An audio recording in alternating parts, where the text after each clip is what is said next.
What is media planning? Media planning is the process of making decisions about where, when, and how often to deliver a message to an audience. The idea is to reach the highest number of the right audience with the right message, only as often as you need to get the desired effect. For most of marketing history, media planning involved paid placements on media channels, such as print, radio, and television. But in the mid-1990s, media planning got a lot more complicated. Back when print, radio, and television were the main places to put content, media planners faced relatively few choices. Sure, they had options for targeting their desired audiences, which shows at what time, and so on, but it was reaching a mass audience scale. But as hundreds of cable TV channels with smaller niche audiences sprang up, media planning began to change. Then came websites, email, search engine result pages, mobile apps, and social media. Decisions about media placement became exponentially more complex. The more media planning changes, the more it stays the same. Still, the core concept of traditional media planning hasn't changed. Even in 2021, great media planning is about understanding which media channels gives you the best opportunity to deliver the right message to the right person at the right time, so enough people take the desired action at a cost that fits the available budget and goals. It's still about balancing the choice of getting attention in the middle of nowhere and trying to stand out in a congested media channel. To get the balance right requires understanding how the foundation of traditional media planning has shifted to modern media planning, social media marketing, and the use of owned media as part of the strategy. Media planning definitions. Media planning hasn't changed drastically.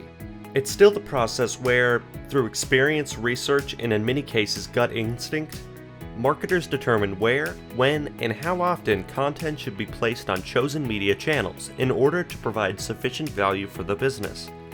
You're probably familiar with the concept of media planning and much of the vocabulary that goes along with it. But this show exists in part to answer all the questions content people might have about marketing that they haven't felt comfortable asking. To reach your target audience, you might buy access to them, as with advertising. You might try to earn their attention, or you might try to attract them for your own media properties. To figure out which of these you should do and how much effort they require, you need to understand these marketing terms. Flight dates refer to the start and end dates of your live content. You assess the content's effectiveness after the time. For example, you might define a flight as 1 month. Impressions describe the number of views of your content. Don't equate impressions with unique viewers. If the same person views the ad or piece of content 200 times, that counts as 200 impressions. Cost per thousand, or CPM, describes the cost of those impressions. For example, if a media platform promises 100,000 impressions for $10,000, that's a CPM of $100. Net reach refers to the total number of people who could see your content. Net reach helps you understand how many times your content could be seen by the same person. An ad repeated across a website or on TV is different from an article, show, or other type of content that, once read or watched, likely would not be viewed again by the same person.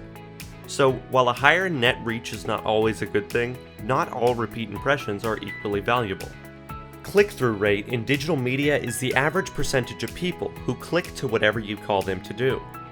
This is sometimes called a conversion rate if they're going to fill out a form or in some way have to do things beyond just clicking. With social media, likes, shares, and follows might be measured separately, but they may also be considered other types of conversions. Media plan is the combination of all the media channels you use in a time period to achieve strategic success. It's sometimes called an integrated marketing communications plan. When someone asks what your integrated marketing communications plan is, they want to know how you use your budget across various media channels to reach a specific audience in support of your specific strategic business goals.